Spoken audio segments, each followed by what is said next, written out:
Bag Nanak के नासक bag Nanak के नासक। श्री हर गोबिंद शुभ समत पर काशक। श्री हर राय नमो कारजो नमो कारजो री। श्री हर कृष्ण मनाए बहोरी।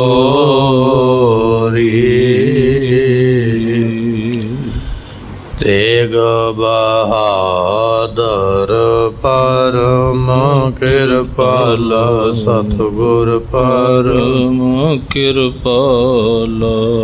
श्री गुरु गोबिंद सिंह विशाल। तारों तारा पर पुन पुन पुन पुन बंदों बार बार जगदीश। बंदों बार बार दीस। दोहरा अनक मुला ने टिगर हैं औरंग ते धन पाए। करत कुरान मायने जस जिसकी मत आए। वाहेगुरु जी का खालसा वाहेगुरु जी की फतेह। सतगुरां दी साजी नवाजी गुरु की संगत। ਧੰਨ ਗੁਰੂ ਗੋਬਿੰਦ ਸਿੰਘ ਮਹਾਰਾਜ ਜੀਆਂ ਦਾ ਇਤਿਹਾਸ ਆਪਾਂ ਸਰਵਣ ਕਰ ਰਹੇ ਹਾਂ। ਉਸ ਦੇ ਵਿੱਚ ਬਚਨ ਇਹ ਸਰਵਣ ਕੀਤਾ ਹੈ ਕਿ ਭਾਈ ਨੰਦ ਲਾਲ ਜੀ ਗੁਰੂ ਗੋਬਿੰਦ ਸਿੰਘ ਮਹਾਰਾਜ ਜੀਆਂ ਦੀ ਮਹਿਮਾ ਸੁਣ ਕੇ ਮਹਾਰਾਜ ਦੇ ਚਰਨਾਂ ਦੇ ਭੌਰੇ ਬਣੇ। ਬਾਦਸ਼ਾਹ ਔਰੰਗਜ਼ੇਬ ਦਾ ਪੁੱਤਰ ਹੈ ਬਹਾਦਰ ਸ਼ਾਹ, ਜਿਸ ਦਾ ਪਹਿਲਾ ਨਾਮ ਮੁਅੱਜਮ ਹੈ। ਇਹਨਾਂ ਦੋਨਾਂ ਦੀ ਨੰਦ ਲਾਲ ਤੇ ਮੁਅੱਜਮ ਦੀ ਆਪਸ ਵਿੱਚ ਦੋਸਤੀ ਬਣ ਗਈ ਹੈ।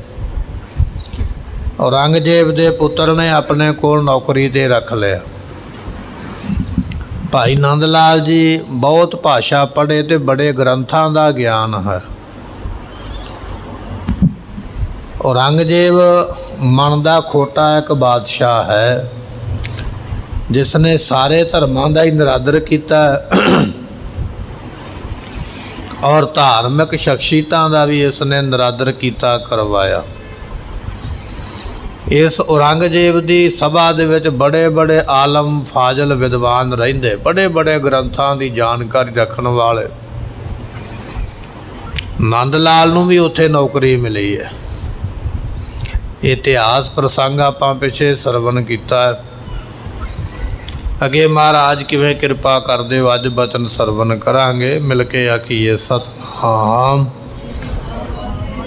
ਸਾਹਿਬ ਜੀ। दोहरा अनक मुला ने टिगर हैं औरंग ते धन पाए। ਬਾਦਸ਼ਾਹ ਔਰੰਗਜ਼ੇਬ ਜਿਹੜਾ ਹਿੰਦੁਸਤਾਨ ਦਾ ਇੱਕ ਬਾਦਸ਼ਾਹ ਹੈ, ਇਹਦੀ ਸਭਾ ਦੇ ਵਿੱਚ ਕਚਹਿਰੀ ਦੇ ਵਿੱਚ ਬੜੇ ਬੜੇ ਮੁਲਾਣੇ ਵਿਦਵਾਨ ਕਾਜੀ ਫਾਰਸੀ ਪੜ੍ਹੇ ਹੋਏ, ਅਰਬੀ ਜਾਣਦੇ ਨੇ, ਉਰਦੂ ਜਾਣਦੇ ਨੇ, ਕਈ ਗ੍ਰੰਥਾਂ ਦਾ ਅਧਿਐਨ ਕੀਤਾ ਹੈ, ਰਹਿੰਦੇ ਨੇ ਸਭਾ ਵਿੱਚ। ਵੱਖਰੀ ਵੱਖਰੀ ਪਦਵੀ ਮਿਲੀ ਹੈ। ਜਿੰਨਾ ਕਿਸੇ ਨੂੰ ਗਿਆਨ ਉਹੋ ਜਿਹੀ ਨੌਕਰੀ ਹੈ, ਉਹੋ ਜਿਹੀ ਤਨਖਾਹ ਮਿਲਦੀ ਹੈ। ਇਹ ਸਾਰੇ ਜਿੰਨੇ ਮੁਲਾਣੇ ਨੇ ਯਤਨ ਕਰਦੇ ਕਿ ਮੈਂ ਔਰੰਗਜ਼ੇਬ ਨੂੰ ਖੁਸ਼ ਕਰਾਂ, ਦੂਜਾ ਯਤਨ ਕਰਦਾ ਵੀ ਮੈਂ ਖੁਸ਼ ਕਰਾਂ। ਜਿਹੜਾ ਔਰੰਗਜ਼ੇਬ ਨੂੰ ਖੁਸ਼ ਕਰਦਾ ਹੈ ਉਹਨੂੰ ਮੂੰਹੋਂ ਮੰਗਿਆ ਧਨ ਮਿਲਦਾ, ਮੂੰਹੋਂ ਮੰਗਿਆ ਇਨਾਮ ਔਰੰਗਜ਼ੇਬ ਦੇ ਕੋਲੋਂ ਬਹੁਤੇ ਪੈਸੇ ਬਹੁਤਾ ਧਨ ਮਿਲਦਾ ਹੈ। ਕਰਤ ਕੁਰਾਨ ਮਾਇਨੇ ਜਸ ਜਿਸ ਕੀ ਮਤ ਆਏ। ਹੁਣ ਬਾਦਸ਼ਾਹ ਮੁਸਲਮਾਨ ਹੈ ਤੇ ਮੁਸਲਮਾਨ ਧਰਮ ਦਾ ਗ੍ਰੰਥ ਹੈ ਕੁਰਾਨ ਸ਼ਰੀਫ। ਬਾਦਸ਼ਾਹ ਰਾਜਨੀਤਿਕ ਗੱਲਾਂ ਕੁਝ ਸਮਾਂ ਕਰਦਾ ਹੈ, ਫੈਸਲੇ ਸੁਣਾਉਂਦਾ ਹੈ। ਉਸ ਤੋਂ ਬਾਅਦ ਵਿੱਚ ਕੁਝ ਸਮਾਂ ਧਾਰਮਿਕ ਕੰਮ ਵਾਸਤੇ ਵੀ ਕੱਢਦਾ। ਮੁਹੰਮਦ ਸਾਹਿਬ ਦੀ ਉਚਾਰਨ ਕੀਤੀ ਹੋਈ ਕੁਰਾਨ ਵਿੱਚ ਕੀ ਲਿਖਿਆ ਹੈ, ਤੇ ਬੜੇ ਬੜੇ ਫਿਰ ਕਾਜੀ ਨਾ ਕੁਰਾਨ ਦੀ ਆਇਤ ਪੜ੍ਹ ਕੇ, ਜਿਵੇਂ ਆਪਾਂ ਕਹਿੰਦੇ ਆ ਸ਼ਲੋਕ ਪੜ੍ਹਿਆ, ਕੁਰਾਨ ਦੀਆਂ ਜਿਹੜੀਆਂ ਸਤਰਾਂ ਨੇ ਉਹਨੂੰ ਪੜ੍ਹੀਏ ਤੇ ਉਹਨੂੰ ਕਿਹਾ ਜਾਂਦਾ ਆਇਤਾਂ ਪੜ੍ਹੀਆਂ। ਕੁਰਾਨ ਦੀ ਆਇਤ ਪੜ੍ਹਦੇ ਇੱਕ ਮੁੱਲਾ ਅਰਥ ਕਰਦਾ ਵੀ ਇਹਦਾ ਮਤਲਬ ਇਹ ਹੈ, ਫਿਰ ਦੂਜਾ ਉੱਠਦਾ ਹੈ ਕਹਿਣ ਲੱਗਾ ਇਹਦਾ ਅਰਥ ਮੈਂ ਹੋਰ ਕਰ ਸਕਦਾ, ਦੂਜਾ ਉਹਦਾ ਅਰਥ ਹੋਰ ਕਰ ਦਿੰਦਾ, ਤੀਜਾ ਉਸ ਤੋਂ ਵੀ ਡੂੰਘਾ ਅਰਥ ਕਰਦਾ ਹੈ। ਬਾਦਸ਼ਾਹ ਨੂੰ ਖੁਸ਼ ਕਰਦੇ ਵੀ ਸਾਡੇ ਕੋਲ ਗਿਆਨ ਬੜਾ ਹੈ। ਕੁਰਾਨ ਦੀਆਂ ਆਇਤਾਂ ਦੇ ਅਰਥ ਕਰਕੇ ਸੁਣਾਉਂਦੇ, ਮਤਲਬ ਸਮਝਾਉਂਦੇ। ਔਰੰਗਜ਼ੇਬ ਨੂੰ ਜਿੰਨੀ ਜਿੰਨੀ ਕਿਸੇ ਦੀ ਮੱਤ ਹੈ, ਆਪੋ ਆਪਣੀ ਮੱਤ ਮੁਤਾਬਕ ਸਾਰੇ ਗ੍ਰੰਥ ਪੜ੍ਹ ਕੇ ਸੁਣਾਉਂਦੇ ਹਨ। ਭਈ ਖਾਸ ਕਚਹਿਰੀ ਲਾਗੇ ਚਾਹਾਂ। ਬਾਦਸ਼ਾਹ ਦੀ ਧਾਰਮਿਕ ਕਚਹਿਰੀ ਖਾਸ ਤੌਰ ਤੇ ਲੱਗਦੀ ਹੈ। ਰਾਜਨੀਤਿਕ ਫੈਸਲੇ ਵੱਖਰੇ ਹੁੰਦੇ, ਜਿੱਥੇ ਦੇਸ਼ ਦੀ ਗੱਲ ਹੁੰਦੀ ਹੈ, ਰਾਜਨੀਤੀ ਦੀ ਗੱਲ ਹੁੰਦੀ ਹੈ, ਰਾਜ ਪ੍ਰਬੰਧ ਦੀ ਗੱਲ ਹੁੰਦੀ ਹੈ, ਉਹ ਵੱਖਰੀ ਕਚਹਿਰੀ ਲੱਗਦੀ ਹੈ। ਕੁਝ ਸਮਾਂ ਔਰੰਗਜ਼ੇਬ ਧਾਰਮਿਕ ਤੌਰ ਤੇ ਵੀ ਬੈਠਦਾ ਹੈ ਆਪਣੇ ਵੱਡੇ ਵੱਡੇ ਵਿਦਵਾਨਾਂ ਧਾਰਮਿਕ ਬੰਦਿਆਂ ਦੇ ਵਿੱਚ। ਕਹਿਣ ਲੱਗੇ ਜਿੱਥੇ ਕਚਹਿਰੀ ਸਜਦੀ ਹੈ ਉਤੋਂ ਦਰੋਗਾ ਪ੍ਰੇਮੀ ਤਾਂ। ਉੱਥੇ ਇੱਕ ਦਰੋਗਾ ਹੈ, ਉਹ ਬਹੁਤ ਵੱਡਾ ਪ੍ਰੇਮੀ ਹੈ। ਨੰਦ ਲਾਲ ਸੰਗ ਰਾਖੈ ਪ੍ਰੀਤ। ਇਹ ਜਿਹੜਾ ਦਰੋਗਾ ਹੈ ਨਾ ਗੁਰਮੁਖੋ, ਜਿੱਥੇ ਸਭਾ ਲੱਗਦੀ ਸੀ, ਧਾਰਮਿਕ ਵਿਦਵਾਨ ਬੈਠਦੇ ਸਨ ਔਰੰਗਜ਼ੇਬ ਦੇ ਕੋਲ, ਸਾਰੀ ਉੱਥੋਂ ਦੀ ਨਿਗਰਾਨੀ ਕਰਨ ਵਾਲਾ, ਬੰਦੋਬਸਤ ਕਰਨ ਵਾਲਾ ਇੱਕ ਦਰੋਗਾ ਹੈ। ਉਸ ਦਰੋਗੇ ਦੀ ਨੰਦ ਲਾਲ ਦੇ ਨਾਲ ਬੜੀ ਪ੍ਰੀਤੀ ਹੈ, ਬੜਾ ਪ੍ਰੇਮ ਆਪਸ ਵਿੱਚ ਬਣਿਆ ਹੈ। ਮਿਲ ਮਸਲੇ ਕੋ ਕਰਤਾ ਨੀਤ। ਅਤੇ ਮਿਲ ਕੇ ਆਪਸ ਵਿੱਚ ਦੋਨੇ ਜਾਣੇ ਗੱਲਾਂ ਬਾਤਾਂ ਕਰਦੇ ਤੇ ਕਈ ਮਸਲੇ ਉਲਝੇ ਜਿਹੜੇ ਉਹ ਸੁਲਝਾ ਲੈਂਦੇ। ਦਰੋਗਾ ਦੱਸਦਾ ਵੀ ਅੱਜ ਆਹ ਗੱਲ ਹੋਈ ਹੈ, ਇਹਦਾ ਮਤਲਬ ਨਹੀਂ ਪਤਾ ਲੱਗਾ ਜਾਂ ਇਹਦਾ ਹੱਲ ਕਿਵੇਂ ਕਰਨਾ ਚਾਹੀਦਾ। ਉਹ ਨੰਦ ਲਾਲ ਦੇ ਨਾਲ ਸਲਾਹ ਕਰਦਾ ਤੇ ਨੰਦ ਲਾਲ ਜੀ ਫਿਰ ਸਲਾਹ ਦੇ ਕੇ ਉਸ ਮਸਲੇ ਨੂੰ ਸੁਲਝਾ ਦਿੰਦੇ ਹਨ। ਸ਼ੌਕ ਖੁਦਾਏ ਮਿਲਨ ਕੋ ਧਰੈ। ਪਰ ਇਹ ਜਿਹੜਾ ਦਰੋਗਾ ਹੈ ਨਾ ਗੁਰਮੁਖੋ, ਇਹ ਧਾਰਮਿਕ ਬਿਰਤੀ ਦਾ ਵਿਅਕਤੀ ਹੈ। ਇਹਦੇ ਮਨ ਦਾ ਸ਼ੌਂਕ ਇਹ ਆ ਵੀ ਕੋਈ ਸਮਾਂ ਇਹੋ ਜਿਹਾ ਮਿਲੇ, ਕੋਈ ਸਾਧੂ ਇਹੋ ਜਿਹਾ ਮਿਲੇ ਕਿ ਮੈਨੂੰ ਖੁਦਾ ਦੇ ਨਾਲ ਮਿਲਾ ਦੇਵੇ, ਮੈਨੂੰ ਖੁਦਾ ਦੀ ਪ੍ਰਾਪਤੀ ਹੋਵੇ। ਐਸਾ ਇਹ ਧਾਰਮਿਕ ਵਿਚਾਰਾਂ ਵਾਲਾ ਦਰੋਗਾ ਹੈ। ਇਸ ਦਿਸ਼ ਕੀ ਬਾਤਾਂ ਬਹੁ ਕਰੈ। ਇਸ ਕਰਕੇ ਇਹ ਜਿਹੜਾ ਦਰੋਗਾ ਹੈ ਨਾ, ਇਹ ਵੀ ਅੱਲਾ ਦੀਆਂ ਖੁਦਾ ਦੀਆਂ ਗੱਲਾਂ ਕਰਦਾ, ਜ਼ਿਆਦੀਆਂ ਧਾਰਮਿਕ ਗੱਲਾਂ ਹੀ ਕਰਦਾ। ਉਹਦੇ ਮਨ ਵਿੱਚ ਇੱਛਾ ਹੈ ਕਿ ਮੈਨੂੰ ਖੁਦਾ ਮਿਲੇ, ਤੇ ਜ਼ਿਆਦਾਤਰ ਬਚਨ ਦਰੋਗੇ ਦੇ ਨਾਲ ਭਾਈ ਨੰਦ ਲਾਲ ਦੇ ਕਹਿਣ ਲੱਗੇ ਵੀ ਰੱਬ ਦੇ ਹੀ ਹੁੰਦੇ ਹਨ। ਬੂਝਤ ਨੰਦ ਲਾਲ ਕੇ ਸੰਗਾ। ਤੇ ਭਾਈ ਨੰਦ ਲਾਲ ਨੂੰ ਉਹ ਪੁੱਛਦਾ ਰਹਿੰਦਾ, ਭਾਈ ਨੰਦ ਲਾਲ ਜੀ ਖੁਦਾ ਨੂੰ ਕਿਵੇਂ ਮਿਲੀਦਾ, ਰੱਬ ਨੂੰ ਕਿਵੇਂ ਮਿਲੀਦਾ? ਤੁਸੀਂ ਗ੍ਰੰਥ ਪੜ੍ਹੇ ਨੇ, ਤੁਹਾਨੂੰ ਗਿਆਨ ਹੈ, ਤੁਸੀਂ ਵਿਦਵਾਨ ਹੋ, ਸਾਨੂੰ ਦੱਸੋ। ਵਾਰ-ਵਾਰ ਭਾਈ ਨੰਦ ਲਾਲ ਨੂੰ ਪੁੱਛਦਾ ਹੈ। ਇਹ ਭਖ ਹੈ ਜਸ ਗੁਰੂ ਉਤੰਗਾ। ਤੇ ਉਸ ਵੇਲੇ ਭਾਈ ਨੰਦ ਲਾਲ ਜੀ ਨੇ ਉਸ ਦਰੋਗੇ ਦੇ ਸਾਹਮਣੇ ਧੰਨ ਗੁਰੂ ਗੋਬਿੰਦ ਸਿੰਘ ਮਹਾਰਾਜ ਦਾ ਜਸ ਕਰਦੇ। ਕਹਿਣ ਲੱਗੇ ਦਰੋਗਿਆ, ਜੇ ਖੁਦਾ ਨੂੰ ਮਿਲਣਾ ਚਾਹਣਾ, ਖੁਦਾ ਨੂੰ ਪਾਉਣਾ ਚਾਹਣਾ, ਤੇ ਗੁਰੂ ਗੋਬਿੰਦ ਸਿੰਘ ਮਹਾਰਾਜ ਅਨੰਦਪੁਰ ਸਾਹਿਬ ਬੈਠੇ ਨੇ, ਉਹ ਖੁਦ ਖੁਦਾ ਨੇ। ਭਾਈ ਨੰਦ ਲਾਲ ਜੀ ਉਸ ਦਰੋਗੇ ਦੇ ਕੋਲ ਗੁਰੂ ਗੋਬਿੰਦ ਸਿੰਘ ਮਹਾਰਾਜ ਦੀ ਸਿਫਤ ਕਰਦੇ ਹਨ। ਇੱਕ ਮਾਇਨਾ ਅਰਿਓ ਨਾ ਹੋਏ। ਕਹਿਣ ਲੱਗੇ ਵੀ ਉਸ ਵੇਲੇ ਔਰੰਗਜ਼ੇਬ ਦੀ ਕਚਹਿਰੀ ਵਿੱਚ ਕਿਸੇ ਇੱਕ ਮੁਸ਼ਕਲ ਸ਼ੈ ਦਾ ਅਰਥ ਅੜਿਆ ਹੋਇਆ ਸੀ। ਕਿਸੇ ਨਾ ਕੁਝ ਸਵਾਲ ਰੱਖ ਦਿੱਤਾ ਬਾਦਸ਼ਾਹ ਦੇ ਸਾਹਮਣੇ, ਤੇ ਬਾਦਸ਼ਾਹ ਨੇ ਪੁੱਛਿਆ ਆਪਣੇ ਮੁਲਾਣਿਆਂ ਨੂੰ, ਵਿਦਵਾਨਾਂ ਨੂੰ, ਦੱਸੋ ਭਾਈ ਇਹਦਾ ਮਤਲਬ ਕੀ ਬਣਦਾ? ਪਰ ਕਿਸੇ ਕੋਲੋਂ ਉਹਦਾ ਹੱਲ ਨਹੀਂ ਹੋਇਆ ਹੈ। ਨੌ ਰੰਗ ਬੂਝਤ ਸਭ ਕੋ ਸੋਏ। ਔਰੰਗਜ਼ੇਬ ਨੇ ਸਾਰਿਆਂ ਨੂੰ ਪੁੱਛਿਆ, ਜਿੰਨੇ ਉਹਦੀ ਕਚਹਿਰੀ ਵਿੱਚ ਵਿਦਵਾਨ, 14,000 ਵਿਦਵਾਨ ਇਹਦੀ ਕਚਹਿਰੀ ਵਿੱਚ ਜਿਹੜਾ ਹੈ ਉਹ ਹਾਜ਼ਰੀ ਭਰਦਾ ਹੈ। ਬੜੇ ਬੜੇ ਵਿਦਵਾਨ, ਕਾਜੀ, ਗ੍ਰੰਥਾਂ ਨੂੰ ਪੜ੍ਹਨ ਵਾਲੇ, ਭਾਸ਼ਾਵਾਂ ਦਾ ਗਿਆਨ ਰੱਖਣ ਵਾਲੇ, 14,000 ਦੀ ਗਿਣਤੀ ਦੇ ਉਲਮਾਓ ਔਰੰਗਜ਼ੇਬ ਦੀ ਕਚਹਿਰੀ ਦੀ ਹਾਜ਼ਰੀ ਭਰਦੇ। ਔਰੰਗਜ਼ੇਬ ਨੇ ਜਿਹੜਾ ਸਵਾਲ ਅੜ ਗਿਆ ਸਾਰਿਆਂ ਨੂੰ ਪੁੱਛਿਆ, ਕਹਿਣ ਲੱਗਾ ਲਿਆਓ ਭਾਈ ਇਹਦਾ ਹੱਲ ਕੱਢੋ। ਯਤਨ ਸਾਰੇ ਕਰਦੇ ਪਰ ਕਿਸੇ ਕੋਲੋਂ ਬਣੀ ਗੱਲ ਨਹੀਂ ਹੈ। ਜਿਤ ਕਮੁਲਾਨੇ ਸੁਮਤ ਕਹਾਵੇਂ, ਜਿਹੜੇ ਜਿਹੜੇ ਮੁਲਾਣੇ ਆਪਣੇ ਆਪ ਨੂੰ ਸ੍ਰੇਸ਼ਟ ਮਤ ਵਾਲਾ ਖਵਾਉਂਦੇ ਸਨ ਵੀ ਮੇਰੇ ਵਰਗਾ ਸਿਆਣਾ ਕੋਈ ਨਹੀਂ ਹੈ, ਉਹਨਾਂ ਮੁਲਾਣਿਆਂ ਨੇ ਆਪੋ ਆਪਣੀ ਮਤ ਮੁਤਾਬਕ ਅਰਥ ਕੀਤੇ ਪਰ ਗੱਲ ਨਹੀਂ ਬਣਦੀ ਪਈ ਹੈ। ਸਭ ਹਨ ਕੋ ਸੋ ਸੁਨੈ ਬੁਲਾਵੇਂ, ਸਾਰਿਆਂ ਨੂੰ ਔਰੰਗਜ਼ੇਬ ਬੁਲਾਉਂਦਾ। ਜਦੋਂ ਕੋਈ ਕਚਹਿਰੀ ਵਿੱਚ ਦੱਸਦਾ ਨਾ ਔਰੰਗਜ਼ੇਬ ਨੂੰ ਵੀ ਫਲਾਣੀ ਥਾਂ ਤੇ ਇੱਕ ਕਾਜੀ ਰਹਿੰਦਾ, ਉਹ ਬੜਾ ਵਿਦਵਾਨ ਹੈ, ਤੇ ਔਰੰਗਜ਼ੇਬ ਸੁਨੇਹਾ ਭੇਜਦਾ ਜਾਓ ਬੁਲਾ ਕੇ ਲਿਆਓ। ਉਹਦੇ ਕੋਲੋਂ ਪੁੱਛਿਆ ਜਾਂਦਾ, ਉਹ ਅਰਥ ਨਹੀਂ ਦੱਸ ਪਾਉਂਦਾ। ਫਿਰ ਕੋਈ ਹੋਰ ਦੱਸਦਾ ਬਾਦਸ਼ਾਹ ਸਲਾਮਤ ਫਲਾਣੀ ਥਾਂ ਤੇ ਇੱਕ ਮੁੱਲਾ ਬੜਾ ਵਿਦਵਾਨ ਹੈ, ਫਿਰ ਉਹਨੂੰ ਬੁਲਾ ਕੇ ਲਿਆਂਦਾ ਜਾਂਦਾ, ਉਹਦੇ ਕੋਲੋਂ ਪੁੱਛਿਆ ਜਾਂਦਾ। ਜਿੰਨੇ ਕਚਹਿਰੀ ਵਿੱਚ ਬੈਠਦੇ ਵਿਦਵਾਨ ਮੁੱਲਾ ਨੇ ਉਹ ਵੀ ਜਵਾਬ ਨਹੀਂ ਦੱਸ ਪਾਏ, ਉੱਤਰ ਨਹੀਂ ਦੇ ਪਾਏ। ਜਿਹੜੇ ਹਿੰਦੁਸਤਾਨ ਦੇ ਵਿੱਚ ਹੋਰ ਆਪਣੇ ਆਪ ਨੂੰ ਵੱਡੇ ਵੱਡੇ ਵਿਦਵਾਨ ਕਹਾਉਂਦੇ, ਉਹਨਾਂ ਦੇ ਕੋਲੋਂ ਵੀ ਬਾਦਸ਼ਾਹ ਔਰੰਗਜ਼ੇਬ ਨੇ ਬੁਲਾ ਕੇ ਪੁੱਛਿਆ ਪਰ ਕੋਈ ਦੱਸ ਨਹੀਂ ਸਕਿਆ ਹੈ। ਨਹੀਂ ਤਸੱਲੀ ਕਿਸਤੇ ਹੋਈ, ਅਰਥ ਤੇ ਸਾਰੇ ਕਰਦੇ ਆਪੋ ਆਪਣੀ ਮਤ ਦੇ ਵਿੱਚ, ਪਰ ਬਾਦਸ਼ਾਹ ਦੀ ਪੂਰੀ ਤਸੱਲੀ ਨਹੀਂ ਹੋਈ ਹੈ। ਹਾਂ ਦੇ ਵਿੱਚ ਹਾਂ ਤੇ ਮਿਲਾ ਦਿੰਦਾ, ਚਲੋ ਠੀਕ ਹੈ ਜੋ ਤੁਸੀਂ ਆਖਿਆ ਠੀਕ ਹੈ, ਪਰ ਜਿਹੜੀ ਤਸੱਲੀ ਹੋਣੀ ਚਾਹੀਦੀ ਹੈ ਨਾ ਉਹ ਬਾਦਸ਼ਾਹ ਦੀ ਹੋਈ ਨਹੀਂ। ਬਾਦਸ਼ਾਹ ਵੀ ਜਾਣਦਾ ਵੀ ਇਹ ਤਾਂ ਉਤਲੀਆਂ ਗੱਲਾਂ ਨੇ, ਇਹ ਤੇ ਖਾਨਾ ਪੂਰਤੀ ਵਾਲੀ ਗੱਲ ਹੈ, ਜਿਹੜੀ ਗੱਲ ਮਤਲਬ ਵਾਲੀ ਉਹ ਨਹੀਂ ਕਿਤੇੋਂ ਲੱਭਦੀ ਪਈ। ਬਾਦਸ਼ਾਹ ਦੀ ਤਸੱਲੀ ਕਿਸੇ ਤੋਂ ਨਹੀਂ ਹੋਈ ਹੈ। ਮਤ ਅਨੁਸਾਰ ਕਹੈ ਸਭ ਕੋਈ, ਕਿਉਂਕਿ ਵਿਦਵਾਨਾਂ ਦੀ ਗੁਰਮੁਖੋਂ ਮਤ ਆਪੋ ਆਪਣੀ ਹੁੰਦੀ ਹੈ, ਗਿਆਨ ਆਪੋ ਆਪਣਾ ਹੁੰਦਾ। ਇਹ ਵਿਦਵਾਨ ਜਿਹੜੇ ਨੇ ਆਪੋ ਆਪਣੀ ਮਤ ਦੇ ਮੁਤਾਬਕ ਸਾਰੇ ਅਰਥ ਕਰਦੇ, ਦੱਸਦੇ, ਸਮਝਾਉਂਦੇ, ਔਰੰਗਜ਼ੇਬ ਸੁਣਦਾ ਹੈ। ਫਿਕਰਬੰਦ ਨੌ ਰੰਗ ਬੋ ਰਹੈ, ਪਰ ਔਰੰਗਜ਼ੇਬ ਜਿਹੜੀ ਚੀਜ਼ ਚਾਹੁੰਦਾ ਉਹ ਨਹੀਂ ਮਿਲਦੀ ਪਈ। ਜਿਹੜਾ ਅਰਥ ਅਸਲੀ ਬਣਦਾ ਹੈ ਨਾ, ਜਿਹੜੀ ਉਹਦੀ ਡੂੰਘਾਈ ਹੈ ਨਾ, ਜਿਸ ਗੱਲ ਨੇ ਤਸੱਲੀ ਕਰਾਉਣੀ ਹੈ ਉਹ ਤਸੱਲੀ ਨਹੀਂ ਕੋਈ ਕਰਾ ਪਾ ਰਿਹਾ। ਬਾਦਸ਼ਾਹ ਔਰੰਗਜ਼ੇਬ ਬੜਾ ਫਿਕਰ ਦੇ ਵਿੱਚ ਹੈ ਵੀ ਇੰਨੇ ਵੱਡੇ ਵਿਦਵਾਨਾਂ ਤੋਂ ਇੱਕ ਪੰਕਤੀ ਦਾ ਇੱਕ ਡੂੰਘਾ ਅਰਥ ਨਹੀਂ ਹੋ ਰਿਹਾ ਹੈ। ਕਰੇ ਮਾਇਨਾ ਸਭ ਸੋ ਕਹੈ, ਸਾਰਿਆਂ ਨੂੰ ਕਹਿੰਦਾ ਭਾਈ ਕੋਈ ਹੈ ਮੇਰੀ ਸਭਾ ਦੇ ਵਿੱਚ ਵਿਦਵਾਨ ਬੈਠਾ ਹੋਵੇ, ਹਿੰਦੁਸਤਾਨ ਦੀ ਧਰਤੀ ਤੇ ਕੋਈ ਵਿਦਵਾਨ ਹੋਵੇ ਜਿਹੜਾ ਮੇਰੇ ਕੋਲ ਆਵੇ, ਮੈਨੂੰ ਇਸ ਚੀਜ਼ ਦਾ ਮਾਇਨਾ ਕਹੀਏ ਅਰਥ, ਮੈਨੂੰ ਉਸ ਚੀਜ਼ ਦਾ ਅਰਥ ਦੱਸਣਾ ਕਰੇ। ਅਨਕ ਇਲਮ ਕੇ ਆਲਮ ਜਾਵੇ, ਬਾਦਸ਼ਾਹ ਦੇ ਕੋਲ ਬੜੇ ਬੜੇ ਇਲਮਾਂ ਨੂੰ ਪੜ੍ਹੇ ਹੋਏ ਗ੍ਰੰਥਕਾਰ, ਗ੍ਰੰਥਾਂ ਨੂੰ ਲਿਖਣ ਵਾਲੇ, ਗ੍ਰੰਥਾਂ ਨੂੰ ਪੜ੍ਹਨ ਵਾਲੇ, ਗ੍ਰੰਥਾਂ ਦੇ ਅਰਥ ਕਰਨ ਵਾਲੇ, ਟੀਕਾ ਕਰਨ ਵਾਲੇ, ਆਲਮ ਫਾਜ਼ਲ, ਵਿਦਿਆ ਵਿੱਚ ਨਿਪੁੰਨ, ਬੜੇ ਬੜੇ ਧਰਮਾਤਮਾ, ਬੜੇ ਬੜੇ ਗੁਰੂ ਔਰੰਗਜ਼ੇਬ ਦੇ ਕੋਲ ਜਾਂਦੇ ਉਹਦੇ ਸਵਾਲ ਦਾ ਜਵਾਬ ਦੇਣ ਵਾਸਤੇ। ਪਰ ਕਿਸੇ ਕੋਲੋਂ ਵੀ ਤਸੱਲੀ ਵਾਲਾ ਜਵਾਬ, ਟਾਈਮ ਪਾਸ ਤੇ ਸਾਰਿਆਂ ਨੇ ਮਾੜਾ ਮੋਟਾ ਕਰ ਦਿੱਤਾ, ਪਰ ਅਸਲ ਵਿੱਚ ਜੋ ਮਾਇਨਾ ਬਣਦਾ ਹੈ ਉਹ ਕੋਈ ਦੱਸ ਨਹੀਂ ਸਕਿਆ ਹੈ। ਕਰਹਿ ਵਿਚਾਰਨ ਭਾਕ ਸੁਣਾਵੇ, ਉਸ ਵੇਲੇ ਵਿਚਾਰਦੇ ਨੇ ਵੱਡੇ ਵੱਡੇ ਮੁਲਾਣੇ ਅਰਥ ਤੇ ਫਿਰ ਦੱਸ ਦਿੰਦੇ ਹਨ, ਤਉ ਨ ਕਿਸਤੇ ਆਇਓ ਸੋਏ, ਪਰ ਕਿਸੇ ਕੋਲੋਂ ਅਰਥ ਨਹੀਂ ਆਇਆ।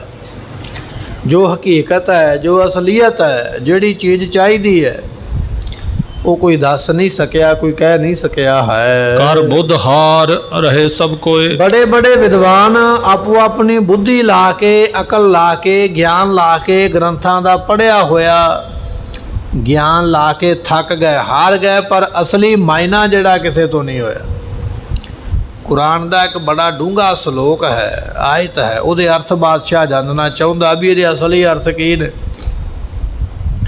ਬਾਹਰੀ ਅਰਥ ਤੇ ਸਾਰੇ ਕਰੀ ਜਾਂਦੇ, ਪਰ ਉਹਦੇ ਭਾਵ ਅਰਥ ਨੂੰ ਕੋਈ ਸਮਝਾ ਨਹੀਂ ਸਕਿਆ। ਬੜੇ ਬੜੇ ਕਾਜੀ ਮੁਲਾਣੇ ਇਸ ਗੱਲ ਤੇ ਜ਼ੋਰ ਲਾ ਕੇ ਹਟ ਗਏ ਹਨ। ਗਇਓ ਪਦਰ ਢਿੰਗ ਇੱਕ ਦਿਨ ਮਾਹੂ, ਕਹਿਣ ਲੱਗੇ ਵੀ ਇੱਕ ਦਿਨ ਕੀ ਹੋਇਆ ਕਿ ਇਹ ਜਿਹੜਾ ਮੁਅੱਜਮ ਸੀ ਨਾ, ਜਿਹਦਾ ਨਾਮ ਬਹਾਦਰ ਸ਼ਾਹ ਆਪਾਂ ਜਾਣਦੇ ਹਾਂ, ਪਹਿਲਾ ਨਾਮ ਮੁਅੱਜਮ ਹੈ, ਇੱਕ ਦਿਨ ਆਪਣੇ ਪਿਤਾ ਨੂੰ ਮਿਲਣ ਵਾਸਤੇ, ਔਰੰਗਜ਼ੇਬ ਨੂੰ ਮਿਲਣ ਵਾਸਤੇ ਉਹਦਾ ਪੁੱਤਰ ਗਿਆ ਹੈ। ਬੈਠਿਓ ਜਾਏ ਬਹਾਦਰ ਸ਼ਾਹੂ, ਬਹਾਦਰ ਸ਼ਾਹ ਇਹਦਾ ਨਾਮ ਗੁਰਮੁਖੋ ਜਦੋਂ ਹਿੰਦੁਸਤਾਨ ਦਾ ਇਹ ਰਾਜਾ ਬਣਿਆ ਨਾ, ਗੁਰੂ ਗੋਬਿੰਦ ਸਿੰਘ ਮਹਾਰਾਜ ਨੇ ਰਾਜ ਦਿਵਾਇਆ,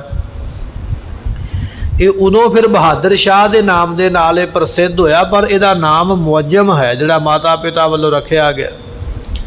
ਇੱਕ ਦਿਨ ਜਿਹੜਾ ਮੁਅੱਜਮ ਸ਼ਹਿਜ਼ਾਦਾ ਹੈ ਆਪਣੇ ਪਿਤਾ ਔਰੰਗਜ਼ੇਬ ਨੂੰ ਮਿਲਣ ਵਾਸਤੇ ਗਿਆ ਹੈ। ਬਹੁਤ ਮੁਲਾਣੇ ਬੈਠੇ ਤੀ, ਬੜੇ ਬੜੇ ਮੁਲਾਣੇ ਉਸ ਵੇਲੇ ਔਰੰਗਜ਼ੇਬ ਦੇ ਕੋਲ ਬੈਠੇ ਸਨ। ਔਰੰਗਜ਼ੇਬ ਜਿਹੜੀ ਚੀਜ਼ ਦੇ ਮਗਰ ਜਿੱਦ ਕਰਕੇ ਪੈ ਜਾਂਦਾ ਉਹਦਾ ਹੱਲ ਕੀਤੇ ਬਿਨਾ ਮੁੜਦਾ ਨਹੀਂ ਹੈ। ਕਦੇ ਕਿਸੇ ਮੁਲਾਣੇ ਨੂੰ ਬੁਲਾ ਲੈਂਦਾ ਆਪਣੀ ਰੋਟੀ ਤੇ ਦਾਵਤ ਤੇ ਪੁੱਛਦਾ ਭਾਈ ਦੱਸੋ। ਜਦੋਂ ਬਹਾਦਰ ਸ਼ਾਹ ਮਿਲਣ ਗਿਆ ਨਾ, ਪੁੱਤਰ ਮਿਲਣ ਗਿਆ ਨਾ ਔਰੰਗਜ਼ੇਬ ਨੂੰ, ਉਦੋਂ ਵੀ ਕਹਿੰਦੇ ਵੀ ਔਰੰਗਜ਼ੇਬ ਦੇ ਕੋਲ ਬੜੇ ਬੜੇ ਵਿਦਵਾਨ ਉਸ ਵੇਲੇ ਬੈਠੇ ਹੋਏ ਹਨ। ਕਹਿਨ ਕਰੈ ਨਿਜ ਨਿਜ ਤਤਵੀਰ। ਉਸ ਵੇਲੇ ਬਾਦਸ਼ਾਹ ਪੁੱਛਦਾ ਪਿਆ, ਕਹਿਣ ਲੱਗਾ ਦੱਸੋ ਭਾਈ ਇਹਦਾ ਮਾਇਨਾ ਕੀ ਬਣਦਾ। ਵੱਡੇ ਵੱਡੇ ਆਲਮ ਫਾਜ਼ਲ ਵਿਦਵਾਨ ਜਿਹੜੇ ਨੇ ਆਪੋ ਆਪਣਾ ਅਰਥ ਕਰਕੇ ਦੱਸਦੇ ਸਮਝਾਉਂਦੇ ਪਏ। ਬਾਦਸ਼ਾਹ ਦੇ ਕੋਲ ਗੱਲਾਂ ਕਹਿੰਦੇ ਹਨ, ਕਿਸ ਕੋ ਕਹਿਓ ਨਾ ਖਾਤਰ ਲਿਆਵੇ। ਪਰ ਬਾਦਸ਼ਾਹ ਜਿਹੜਾ ਹੈ ਨਾ ਸਾਰਿਆਂ ਦੀ ਕਈ ਗੱਲ ਸੁਣਦਾ ਜ਼ਰੂਰ ਹੈ, ਪਰ ਸੁਣ ਕੇ ਬਾਦਸ਼ਾਹ ਕਿਸੇ ਦੀ ਕਈ ਗੱਲ ਦਿਲ ਵਿੱਚ ਨਹੀਂ ਲਿਆਉਂਦਾ, ਭਾਵ ਕਿ ਪਸੰਦ ਨਹੀਂ ਕਰਦਾ। ਉੱਪਰੋਂ ਉੱਪਰੋਂ ਕਹਿ ਦਿੰਦਾ ਵੀ ਹਾਂ ਠੀਕ ਭਾਈ ਤੂੰ ਠੀਕ ਆਖਿਆ, ਪਰ ਅੰਦਰੋਂ ਨਹੀਂ ਕਹਿੰਦਾ, ਕਿਉਂਕਿ ਅੰਦਰੋਂ ਉਹਦੀ ਤਸੱਲੀ ਨਹੀਂ ਹੋਈ ਹੈ। ਅੰਦਰੋਂ ਮਨ ਆਵਾਜ਼ ਨਹੀਂ ਦਿੰਦਾ ਪਿਆ ਵੀ ਇਹ ਗੱਲ ਠੀਕ ਹੋ ਗਈ ਹੈ। ਵਿਦਵਾਨ ਤੇ ਬੜੇ ਨੇ, ਅਰਥ ਤੇ ਕਰਦੇ ਪਏ, ਪਰ ਬਾਦਸ਼ਾਹ ਦੀ ਤਸੱਲੀ ਕੋਈ ਨਹੀਂ ਕਰਾ ਸਕਿਆ। ਉੱਪਰੋਂ ਉੱਪਰੋਂ ਖੁਸ਼ਾਮਦ ਤੇ ਕਰਦੇ ਪਰ ਵਿਚਲੀ ਵਿਚਾਰ ਨੂੰ ਕੋਈ ਦੱਸ ਨਹੀਂ ਪਾਉਂਦਾ ਹੈ। ਨਹੀਂ ਮਾਇਨਾ ਇਹ ਬਣਿਆ ਵੇ। ਪਰ ਜਿਹੜਾ ਮਾਇਨਾ ਪੁੱਛਣਾ ਚਾਹੁੰਦਾ, ਜਿਹੜਾ ਅਰਥ ਔਰੰਗਜ਼ੇਬ ਜਾਣਨਾ ਚਾਹੁੰਦਾ, ਜਿਹੜਾ ਭਾਵ ਅਰਥ ਸਮਝਣਾ ਚਾਹੁੰਦਾ, ਸਮਝਾ ਕੋਈ ਨਹੀਂ ਪਾਇਆ। ਵਿਦਵਾਨ ਸਾਰੇ ਥੱਕ ਗਏ ਹਨ। ਦੀਦਸ਼ ਚਸ਼ਮ ਤਵੈ ਫਰਜ਼ੰਦ। ਉਸ ਵੇਲੇ ਕਹਿਣ ਲੱਗੇ, ਉਸਨੇ ਅੱਖਾਂ ਦੇ ਸਾਹਮਣੇ ਆਪਣੇ ਪੁੱਤਰ ਨੂੰ ਤੱਕਿਆ। ਜਦੋਂ ਬਾਦਸ਼ਾਹ ਪੁੱਛਦਾ ਪਿਆ ਸੀ ਨਾ ਮੁਲਾਣਿਆਂ ਨੂੰ, ਦੱਸੋ ਭਾਈ ਇਹਦਾ ਅਰਥ ਕੀ ਬਣਦਾ, ਦੱਸ ਨਹੀਂ ਪਾਏ। ਇੰਨੇ ਚਿਰ ਨੂੰ ਔਰੰਗਜ਼ੇਬ ਦਾ ਪੁੱਤਰ ਉਹਦੇ ਸਾਹਮਣੇ ਚਲਾ ਗਿਆ। ਔਰੰਗਜ਼ੇਬ ਦਾ ਪੁੱਤਰ ਸਾਹਮਣੇ ਗਿਆ ਤੇ ਔਰੰਗਜ਼ੇਬ ਨੇ ਵੇਖਿਆ ਸਾਹਮਣੇ ਵੀ ਮੇਰਾ ਪੁੱਤਰ ਆ ਗਿਆ, ਤੇ ਕਹਿਣ ਲੱਗੇ ਫਿਰ ਅਰੇ ਉਹ ਮਾਇਨਾ ਇਹ ਬਿਲੰਦ। ਉਸ ਵੇਲੇ ਆਪਣੇ ਪੁੱਤਰ ਨੂੰ ਸਾਹਮਣੇ ਵੇਖ ਕੇ ਤੇ ਔਰੰਗਜ਼ੇਬ ਨੇ ਫਿਰ ਗੱਲ ਆਖੀ। ਕਹਿਣ ਲੱਗਾ ਪੁੱਤਰ ਇੱਕ ਕੁਰਾਨ ਦਾ ਮਾਇਨਾ ਮੈਂ ਜਾਣਨਾ ਚਾਹੁੰਦਾ, ਅਰਥ ਜਾਣਨਾ ਚਾਹੁੰਦਾ। ਮੈਂ ਬੜੇ ਬੜੇ ਮੁਲਾਣਿਆਂ ਨੂੰ, ਵਿਦਵਾਨਾਂ ਨੂੰ ਆਪਣੇ ਕੋਲ ਬੁਲਾਇਆ, ਕਾਜੀ ਆਏ ਨੇ, ਕਈ ਧਰਮਾਂ ਦੇ ਆਗੂ ਆਏ ਨੇ, ਮੈਂ ਸਾਰਿਆਂ ਦੇ ਕੋਲੋਂ ਜਾਣਿਆ, ਪਰ ਕਿਸੇ ਨੇ ਵੀ ਜਿਹੜਾ ਅਰਥ ਅਸਲੀ ਬਣਦਾ ਜਿਹਦੇ ਨਾਲ ਤਸੱਲੀ ਹੋ ਜਾਵੇ ਉਹ ਕਿਸੇ ਨੇ ਮੈਨੂੰ ਦੱਸਿਆ ਨਹੀਂ, ਕੋਈ ਦੱਸ ਨਹੀਂ ਪਾਇਆ। ਤੇ ਮੇਰੀ ਵਿਚਾਰ ਉੱਥੇ ਹੀ ਰੁਕੀ ਹੋਈ ਹੈ। ਮੈਨੂੰ ਦਿਨੇ ਰਾਤ ਇਹ ਗੱਲ ਸੋਚਦਾ ਰਹਿੰਦਾ ਹਾਂ ਵੀ ਇਹਦਾ ਅਰਥ ਕੀ ਬਣੇਗਾ। ਔਰੰਗਜ਼ੇਬ ਨੇ ਆਪਣੀਆਂ ਅੱਖਾਂ ਦੇ ਸਾਹਮਣੇ ਆਪਣੇ ਪੁੱਤਰ ਨੂੰ ਵੇਖਿਆ, ਪੁੱਤਰ ਨੂੰ ਬੁਲਾ ਕੇ ਆਖਿਆ, ਕਹਿਣ ਲੱਗਾ ਪੁੱਤਰ ਮੈਂ ਇਸ ਪਰੇਸ਼ਾਨੀ ਵਿੱਚ ਫਸਿਆ ਹੋਇਆ ਹਾਂ, ਕਰੋ ਸ਼ਹਜ਼ਾਦਾ ਤੁਮ ਮਤ ਪਾਵੋ। ਤੇ ਉਸ ਵੇਲੇ ਔਰੰਗਜ਼ੇਬ ਕਹਿਣ ਲੱਗਾ ਵੀ ਪੁੱਤਰ ਤੂੰ ਵੀ ਬੜਾ ਸਿਆਣਾ, ਤੈਨੂੰ ਵੀ ਕਈ ਗ੍ਰੰਥ ਪੜ੍ਹਾਏ ਨੇ, ਕਈਆਂ ਵਿਦਵਾਨਾਂ ਦੇ ਕੋਲ ਤੈਨੂੰ ਬਿਠਾਇਆ ਹੈ, ਤੂੰ ਦੱਸ ਵੀ ਇਹਦਾ ਭਾਵ ਕੀ ਬਣਦਾ, ਕੋਈ ਤੇਰੀ ਸਮਝ 'ਚ ਆਉਂਦੀ ਗੱਲ, ਕੋਈ ਤੂੰ ਦੱਸ ਸਕਦਾ। ਔਰੰਗਜ਼ੇਬ ਨੇ ਆਪਣੇ ਪੁੱਤਰ ਨੂੰ ਪੁੱਛਿਆ ਹੈ, ਕਰ ਸਾਬਤ ਮਕਸੂਦ ਸੁਣਾਵੋ। ਤੇ ਤੂੰ ਚੰਗੀ ਤਰ੍ਹਾਂ ਇਸ ਨੂੰ ਸਮਝ ਲੈ, ਚੰਗੀ ਤਰ੍ਹਾਂ ਪੜ੍ਹ ਲੈ, ਤੇ ਫਿਰ ਜਿਹੜੀ ਵੀ ਇਹਦੀ ਬੁਝਾਰਤ ਹੈ ਨਾ ਉਹ ਮੈਨੂੰ ਸਮਝਾ। ਜੇ ਸਮਾਂ ਚਾਹੀਦਾ ਤੇ ਲੈ ਲਾ, ਕੱਲ ਤੱਕ ਦਾ ਸਮਾਂ ਲੈ ਲਾ, ਪਰਸੋਂ ਤੱਕ ਦਾ ਸਮਾਂ ਲੈ ਲਾ, ਦਿਨ ਚਾਹੀਦਾ, ਟਾਈਮ ਚਾਹੀਦਾ, ਸਮਾਂ ਚਾਹੀਦਾ, ਲੈ ਲਾ, ਮੈਂ ਦੇਣ ਨੂੰ ਤਿਆਰ ਹਾਂ, ਪਰ ਦੱਸ ਇਹਦਾ ਭਾਵ ਕੀ ਬਣਦਾ, ਇਹਦਾ ਮਤਲਬ ਕੀ ਬਣਦਾ ਹੈ। ਇਹ ਔਰੰਗਜ਼ੇਬ ਨੇ ਆਪਣੇ ਪੁੱਤਰ ਬਹਾਦਰ ਸ਼ਾਹ ਨੂੰ ਪੁੱਛਿਆ ਹੈ। ਇਲਮ ਅਕਲ ਮਹਿ ਬੜੇ ਕਹਾਵੋ। ਸੋ ਉਸ ਵੇਲੇ ਬਾਦਸ਼ਾਹ ਆਪਣੇ ਪੁੱਤਰ ਨੂੰ ਆਖਦਾ ਪਿਆ ਵੀ ਤੂੰ ਇਲਮ ਦੇ ਵਿੱਚ, ਗਿਆਨ ਦੇ ਵਿੱਚ ਆਪਣੇ ਆਪ ਨੂੰ ਬੜਾ ਵੱਡਾ ਕਹਾਉਂਦਾ। ਸਾਰੇ ਮੁਲਾਣੇ ਵੀ ਇਸ ਗੱਲ ਦੀ ਹਾਮੀ ਭਰਦੇ ਨੇ ਵੀ ਬਾਦਸ਼ਾਹ ਔਰੰਗਜ਼ੇਬ ਦਾ ਜਿਹੜਾ ਪੁੱਤਰ ਬਹਾਦਰ ਸ਼ਾਹ ਹੈ ਉਹ ਧਾਰਮਿਕ ਰੁਚੀ ਰੱਖਦਾ ਹੈ, ਧਰਮ ਦਾ ਗਿਆਨ ਵੀ ਰੱਖਦਾ, ਗ੍ਰੰਥਾਂ ਦਾ ਗਿਆਨ ਵੀ ਰੱਖਦਾ। ਤੇ ਔਰੰਗਜ਼ੇਬ ਵੀ ਇਹ ਗੱਲ ਕਹਿੰਦਾ ਪਿਆ ਵੀ ਤੂੰ ਆਪਣੇ ਆਪ ਨੂੰ ਬੜਾ ਵਿਦਵਾਨ ਕਹਾਉਂਦਾ, ਤੈਨੂੰ ਸਾਰੇ ਵਿਦਵਾਨ ਕਹਿੰਦੇ ਨੇ, ਪਰ ਜੇ ਤੂੰ ਵਿਦਵਾਨ ਹੈ ਤੇ ਮੈਨੂੰ ਇਹਦਾ ਅਰਥ ਦੱਸਣਾ ਕਰ। ਤਬ ਜਾਨੋ ਮੈਂ ਇਸੇ ਬਤਾਵੋ। ਅਤੇ ਤੂੰ ਇਸ ਦਾ ਅਰਥ ਲੱਭ ਕੇ ਪਤਾ ਕਰਕੇ ਤੇ ਮੈਨੂੰ ਦੱਸ ਵੀ ਭਾਵ ਕੀ ਹੈ। ਸੁਨਤ ਫਿਕਰ ਸਹਿਜ਼ਾਦੇ ਕੀਆ। ਜਦੋਂ ਸ਼ਹਿਜ਼ਾਦੇ ਨੇ ਸੁਣਿਆ ਨਾ ਬਚਨ ਆਪਣੇ ਪਿਤਾ ਦਾ, ਔਰੰਗਜ਼ੇਬ ਦਾ, ਉਹਨੂੰ ਆਪ ਨੂੰ ਫਿਕਰ ਪੈ ਗਿਆ ਵੀ ਮੇਰੇ ਪਿਤਾ ਦੇ ਕੋਲ ਐਡੇ ਐਡੇ ਵੱਡੇ ਵਿਦਵਾਨ ਬੈਠੇ, ਗ੍ਰੰਥਕਾਰ ਬੈਠੇ, ਹਿੰਦੁਸਤਾਨ ਦਾ ਇਹ ਮਾਲਕ ਹੈ, ਦੁਨੀਆ ਇਹਦਾ ਭੈ ਖਾਂਦੀ ਹੈ, ਇਹਨੂੰ ਅਰਥ ਕੋਈ ਨਹੀਂ ਦੱਸ ਸਕਿਆ, ਤੇ ਮੈਨੂੰ ਕਿਸੇ ਨੇ ਅਰਥ ਕੀ ਦੱਸ ਦੇਣੇ, ਮੈਨੂੰ ਕਿਸੇ ਨੇ ਕੀ ਦੱਸ ਦੇਣਾ। ਹੁਣ ਪਿਤਾ ਨੇ ਸਵਾਲ ਪੁੱਛਿਆ, ਜਵਾਬ ਦੇਣਾ ਪਏਗਾ। ਕਹਿਣ ਲੱਗੇ ਬਹਾਦਰ ਸ਼ਾਹ ਨੂੰ ਵੀ ਉਹ ਸਵਾਲ ਸੁਣ ਕੇ ਫਿਕਰ ਪੈ ਗਿਆ ਹੈ। ਅਕਲ ਵੇਖੇ ਕੁਝ ਸਮਝ ਨਾ ਲਿਆ। ਕੁਝ ਸਮਾਂ ਬੈਠਾ ਰਿਹਾ, ਆਪਣੇ ਦਿਮਾਗ ਦਾ ਘੋੜਾ ਦੜਾਇਆ, ਇਹਦਾ ਮਤਲਬ ਕੀ ਬਣੇਗਾ। ਕੁਝ ਸਮਾਂ ਸੋਚਣ ਤੋਂ ਮਗਰੋਂ ਫਿਰ ਦਿਮਾਗ ਦੇ ਵਿੱਚ ਵਿਚਾਰ ਆਈ ਵੀ ਨਹੀਂ, ਮੇਰੇ ਵੱਸ ਦੀ ਗੱਲ ਨਹੀਂ ਹੈ, ਮੈਂ ਇਹਦਾ ਅਰਥ ਨਹੀਂ ਕਰ ਪਾਵਾਂਗਾ, ਮੈਂ ਇਹਦਾ ਅਰਥ ਦੱਸ ਨਹੀਂ ਪਾਵਾਂਗਾ। ਕਹਿਣ ਲੱਗੇ ਉਸ ਵੇਲੇ ਆਪਣੇ ਦਿਮਾਗ ਦੇ ਵਿੱਚ ਇਹ ਵਿਚਾਰ ਕਰਕੇ ਤੇ ਫਿਰ ਪਦਰ ਅਗਾਰੀ ਅਰਜ਼ ਗੁਜ਼ਾਰੀ। ਆਪਣੇ ਪਿਤਾ ਨੂੰ ਫਿਰ ਬੇਨਤੀ ਕੀਤੀ ਪੁੱਤਰ ਨੇ, ਜਾਂ ਆਪਾਂ ਇਸ ਤਰ੍ਹਾਂ ਕਹਿ ਲਈਏ ਵੀ ਬਹਾਦਰ ਸ਼ਾਹ ਨੇ ਔਰੰਗਜ਼ੇਬ ਦੇ ਅੱਗੇ ਬੇਨਤੀ ਕੀਤੀ। ਕਹਿਣ ਲੱਗੇ ਪਿਤਾ ਜੀ ਮੇਰੀ ਇੱਕ ਬੇਨਤੀ ਸੁਣਨਾ ਕਰੋ। ਆਏ ਸੁਪਹਿਰੀ ਕਰੋ ਉਚਾਰੀ। ਤੇ ਮੈਂ ਤੀਜੇ ਪਹਿਰ ਆਵਾਂਗਾ। ਸਵੇਰੇ ਗਿਆ ਨਾ ਮਿਲਣ ਵਾਸਤੇ, 8-9 ਵਜੇ ਗਿਆ ਹੋਵੇਗਾ। ਹੁਣ ਤੁਸੀਂ ਮੈਨੂੰ ਇਸ ਵੇਲੇ ਛੁੱਟੀ ਦੇ ਦਿਓ, ਮੈਂ ਦਿਨ ਦੇ ਤੀਜੇ ਪਹਿਰ ਆਵਾਂਗਾ। ਦਿਨ ਦਾ ਤੀਜਾ ਪਹਿਰ ਜਿਹੜਾ ਨਾ 12 ਵਜੇ ਤੋਂ ਬਾਅਦ ਸ਼ੁਰੂ ਹੁੰਦਾ, ਮੈਂ ਦੁਪਹਿਰ ਤੋਂ ਬਾਅਦ ਆਵਾਂਗਾ।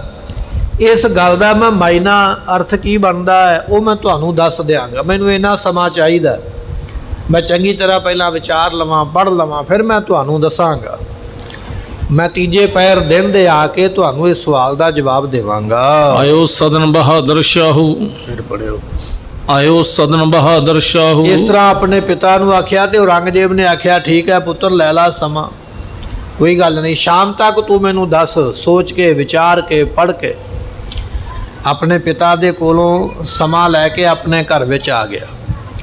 ਬਹਾਦਰ ਸ਼ਾਹ ਜਿਹੜਾ ਸ਼ਹਿਜ਼ਾਦਾ ਹੈ ਨਾ ਆਪਣੇ ਘਰ ਵਿੱਚ ਆ ਕੇ ਪਹੁੰਚਾ ਹੈ। ਨੰਦ ਲਾਲ ਬੈਠੇ ਉਤਪਾਹੂ। ਤੇ ਉਸ ਵੇਲੇ ਸੋਚਦਾ ਹੈ ਵੀ ਇਹਦਾ ਮਤਲਬ ਕੀ ਬਣਦਾ। ਪਿਤਾ ਨੇ ਸਵਾਲ ਪੁੱਛਿਆ, ਪਹਿਲੀ ਵਾਰ ਪੁੱਛਿਆ, ਜੇ ਜਵਾਬ ਨਾ ਦੇ ਸਕਿਆ ਪਿਤਾ ਨੇ ਕਹਿਣਾ ਮੇਰਾ ਪੁੱਤਰ ਨਲਾਇਕ ਹੈ। ਵੱਡੇ ਵੱਡੇ ਮੁਲਾਣੇ ਕਾਜੀ ਜਿਹੜਾ ਮੇਰੇ ਸਤਿਕਾਰ ਕਰਦੇ ਉਹਨਾਂ ਵੀ ਆਖਣਾ ਵੀ ਇਹ ਨਲਾਇਕ ਹੀ ਹੈ, ਕੋਈ ਏਡਾ ਵੱਡਾ ਸਿਆਣਾ ਨਹੀਂ, ਮੇਰੀ ਇੱਜ਼ਤ ਮੇਰਾ ਮਾਣ ਘਟ ਜਾਏਗਾ।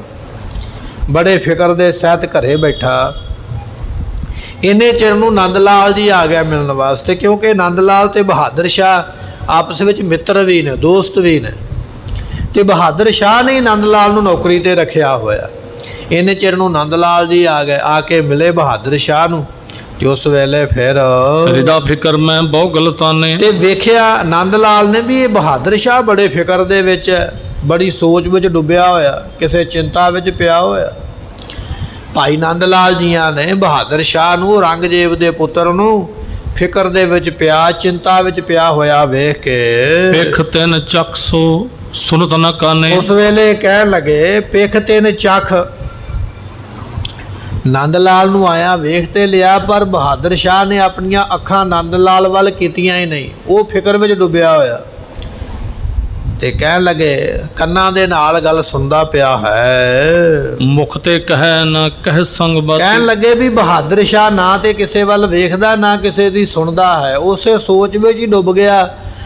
ਘੜੀ ਤੁਰੀ ਜਾਂਦੀ ਹੈ, ਸਮਾਂ ਨਿਕਲਦਾ ਜਾਂਦਾ। ਮੈਂ ਦੁਪਹਿਰ ਤੱਕ ਦਾ ਟਾਈਮ ਲਿਆ ਪਿਤਾ ਦੇ ਕੋਲੋਂ ਉਹਦੇ ਸਵਾਲ ਦਾ ਜਵਾਬ ਦੇਣ ਵਾਸਤੇ। ਜੇ ਮੈਨੂੰ ਜਵਾਬ ਨਾ ਆਇਆ ਤੇ ਮੇਰੀ ਇੱਜ਼ਤ ਜਿਹੜੀ ਹੈ ਉਹ ਘਟ ਜਾਏ। ਕਿਸੇ ਦੇ ਨਾਲ ਸੁਣਦਾ ਨਹੀਂ, ਕਿਸੇ ਦੇ ਨਾਲ ਗੱਲ ਨਹੀਂ ਕਰਦਾ, ਬੜੇ ਫਿਕਰ ਦੇ ਵਿੱਚ ਬੈਠਾ ਹੋਇਆ ਹੈ। ਅੰਗ ਅਡੋਲ ਦੇਖ ਇਸ ਭੰਤੀ। ਤੇ ਸਰੀਰ ਦੇ ਅੰਗ ਜਿਸ ਤਰ੍ਹਾਂ ਮੰਨ ਲਓ ਕੋਈ ਰਿਖੀ, ਕੋਈ ਮੁਨੀ ਚੌਂਕੜਾ ਮਾਰ ਕੇ ਬਹਿ ਜਾਵੇ ਨਾ ਸਮਾਧੀ ਦੇ ਵਿੱਚ, ਉਹਦੇ ਅੰਗ ਨਹੀਂ ਹਿਲਦੇ। ਬਹਾਦਰ ਸ਼ਾਹ ਵੀ ਬਿਲਕੁਲ ਇਸੇ ਤਰ੍ਹਾਂ ਆਪਣੇ ਮਹਿਲ ਵਿੱਚ ਬੈਠਾ ਹੋਇਆ, ਹੱਥ ਨਹੀਂ ਹਿਲਦੇ, ਪੈਰ ਨਹੀਂ ਹਿਲਦੇ, ਐ ਬੁੱਤ ਬਣਿਆ ਹੋਇਆ ਬੈਠਾ ਹੈ। ਸੋਚ ਇਸ ਵਿੱਚ ਹੈ ਕਿ ਪਿਤਾ ਨੇ ਸਵਾਲ ਪੁੱਛਿਆ, ਜਵਾਬ ਕੀ ਦੇਵਾਂ, ਮਤਲਬ ਕੀ ਬਣਦਾ, ਐਸੇ ਫਿਕਰ ਵਿੱਚ ਬੈਠਾ ਹੈ। ਨੰਦ ਲਾਲ ਬੁੱਧਵੰਤ ਪਰੇਖਾ। ਭਾਈ ਨੰਦ ਲਾਲ ਨੇ ਪਰਖ ਲਿਆ ਵੀ ਇਹਨੂੰ ਕੋਈ ਵੱਡਾ ਫਿਕਰ ਪੈ ਗਿਆ, ਵੀ ਬੰਦਾ ਮਿੱਤਰ ਹੋਵੇ ਤੇ ਮਿੱਤਰ ਨੂੰ ਮਿਲਣ ਵਾਸਤੇ ਆਵੇ ਤੇ ਮਿੱਤਰ ਉਹਦੇ ਵੱਲ ਅੱਖਾਂ ਵੀ ਨਾ ਕਰੇ, ਵੇਖੇ ਵੀ ਨਾ ਤੇ ਉਹਦੀ ਗੱਲ ਵੀ ਨਾ ਸੁਣੇ, ਤੇ ਪੱਥਰ ਦੇ ਬੁੱਤ ਵਾਂਗੂ ਬੰਦਾ ਅਡੋਲ ਹੋ ਕੇ ਬੈਠ ਜਾਵੇ। ਇਹਦੇ ਤੇ ਬਿਪਤਾ ਕੋਈ ਪੈ ਗਈ ਹੈ, ਕੋਈ ਮੁਸੀਬਤ ਪੈ ਗਈ ਹੈ, ਇਹ ਮੁਸੀਬਤ ਵਿੱਚ ਡੁੱਬ ਗਿਆ ਹੈ। ਨੰਦ ਲਾਲ ਜੀ ਜਾਣ ਗਏ ਇਸ ਗੱਲ ਨੂੰ ਕਿ ਮੇਰਾ ਮਿੱਤਰ ਜਿਹੜਾ ਬਹਾਦਰ ਸ਼ਾਹ ਹੈ ਇਹ ਕਿਸੇ ਬੜੇ ਵੱਡੇ ਫਿਕਰ ਵਿੱਚ ਹੈ। ਇਸਕੇ ਉਰ ਕੋ ਫਿਕਰ ਵਿਸ਼ੇਖਾ। ਤੇ ਭਾਈ ਨੰਦ ਲਾਲ ਉਸ ਵੇਲੇ ਸਮਝ ਗਿਆ ਵੀ ਇਹਦੇ ਮਨ ਵਿੱਚ ਕੋਈ ਫਿਕਰ ਪੈ ਗਿਆ, ਕੋਈ ਵੱਡੀ ਚਿੰਤਾ ਪੈ ਗਈ ਹੈ। ਬੂਝਨ ਕੀਨਸ ਕਸ ਮਨ ਚਿੰਤਾ। ਪਰ ਉਸ ਵੇਲੇ ਨਾ ਨੰਦ ਲਾਲ ਨੇ ਬਹਾਦਰ ਸ਼ਾਹ ਨੂੰ ਡੋਲੇ ਤੋਂ ਫੜ ਕੇ ਹਿਲਾਇਆ ਤੇ ਕਿਹਾ ਵੀ ਮਿੱਤਰਾ, ਮੈਂ ਤੈਨੂੰ ਮਿਲਣ ਵਾਸਤੇ ਆਇਆ, ਤੂੰ ਮੇਰੇ ਵੱਲ ਨਾ ਵੇਖਿਆ, ਨਾ ਮੇਰੀ ਗੱਲ ਸੁਣਦਾ ਪਿਆ, ਬੜੀ ਚਿੰਤਾ ਵਿੱਚ ਹੈ, ਤੈਨੂੰ ਚਿੰਤਾ ਹੈ ਕਿ ਮੈਨੂੰ ਦੱਸ। ਮੈਂ ਤੇਰਾ ਮਿੱਤਰ ਹਾਂ, ਤੇਰੀ ਕੋਈ ਨਾ ਕੋਈ ਤੇ ਮਦਦ ਕਰਾਂਗਾ ਨਾ। ਆਪਣੀ ਚਿੰਤਾ ਮੇਰੇ ਸਾਹਮਣੇ ਦੱਸ, ਤੈਨੂੰ ਫਿਕਰ ਕਿਸ ਗੱਲ ਦਾ ਹੈ? ਉਹ ਕਾਰਜ ਵਿਗੜਿਓ ਹਿਤਵੰਤਾ। ਇਹੋ ਜਿਹਾ ਕਿਹੜਾ ਕੰਮ ਹੈ ਜਿਹੜਾ ਵਿਗੜ ਗਿਆ? ਹਿੰਦੁਸਤਾਨ ਦੇ ਬਾਦਸ਼ਾਹ ਦਾ ਪੁੱਤਰ ਦਾ ਕੰਮ ਵਿਗੜ ਜਾਵੇ? ਹੋ ਨਹੀਂ ਸਕਦਾ।